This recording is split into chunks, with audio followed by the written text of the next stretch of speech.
Chennai Stanley மருத்துவமனைக்கு குடல் சம்பந்தப்பட்ட பிரச்சனைகளோடு வரும் நோயாளிகளுக்கு பழைய சோறு வழங்கப்படுகிறது.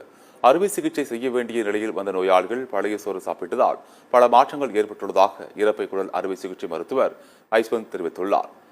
80% குடல் நோய்களுக்கு பழைய சோறு அறுவதாக உள்ளதாக கூறும் அவர் இது குறித்து விளக்கி கூறியுள்ளார். குடல் சம்பந்த வியாதிக்காக ஆரம்பித்தோம். குடல் சம்பந்த வியாதி குடல் அலர்ச்சி, இது ஆங்கிலத்தில் கிரான்ஸ் டிசீஸும்பாங்க. அது வாயிலிருந்து கீழே ஆசன வரைக்கும் பாதிக்கும்.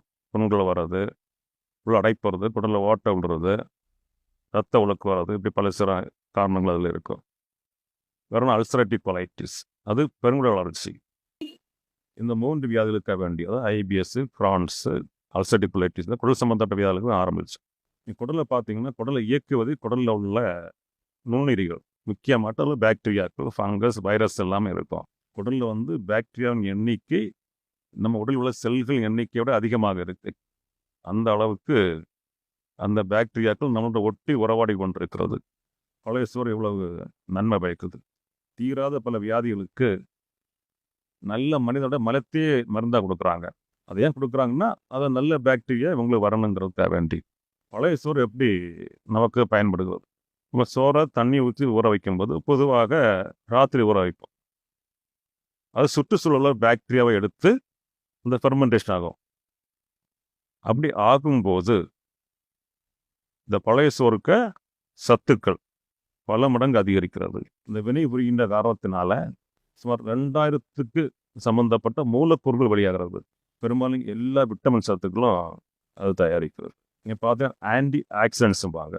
அது குடலில் ரிப்பேர் பண்ணக்கூடிய இதுகள் ஆன்டி ஆக்சிடென்ட். இதில் இருக்குது, பெப்பரில் இருக்குது, மிளகுல இருக்குது, தக்காளியில் இருக்குது, நெல்லிக்காயில் இருக்குது, அதில் இருக்குன்னு.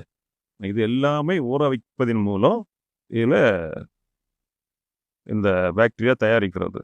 இருதயத்தை பாதுகாக்கக்கூடிய மூலப்பொருட்கள், மூளையை பாதுகாக்கக்கூடிய மூலப்பொருட்கள், ஈவன் கேன்சரை தவிர்க்கக்கூடிய மூலக்கூறுகள் மற்றும் கெட்டுப்போன பாக்டீரியாக்களை அழிக்கக்கூடிய ஆன்டி மைக்ரோ மூலக்கூறுகள்பாங்க. இப்படி ஏராளமான மூலக்கூறுகள் இல்லை வருது. இங்கே நாங்கள் பேஷண்ட்டுக்கு தன்மையை பொறுத்து முதல்ல வந்தாங்கன்னா வெறும் பழைய சோறு கொடுத்து பெரும்பாலும் சரி பண்ணிடுறோம். அப்படி இல்லாத பட்சத்தில் நாள்பட்டு வந்தாங்க மட்டும் சில நேரங்களில் குடலில் ஓட்டம் விழுந்து வருவாங்க. அவங்கள வேறு வழியில் அறுவை சிகிச்சை செய்ய வேண்டியிருக்கும். சிலருக்கு ஆங்கில மருந்தும் பழைய சோறும் சேர்த்து கொடுக்குறோம். பழைய சோறு கொடுக்கும்போது அதுக்கு ரெஸ்பான்ஸ் ரொம்ப நல்லாவே இருக்குது.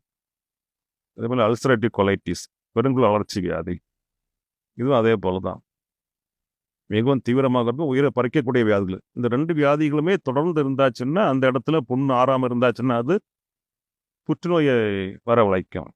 இந்த வியாதியும் நம்ம ஆரம்ப நிலையில் வந்தாச்சுன்னா பழைய சோறு மட்டுமே கொடுத்தே சரியாக்கி விட்றோம்.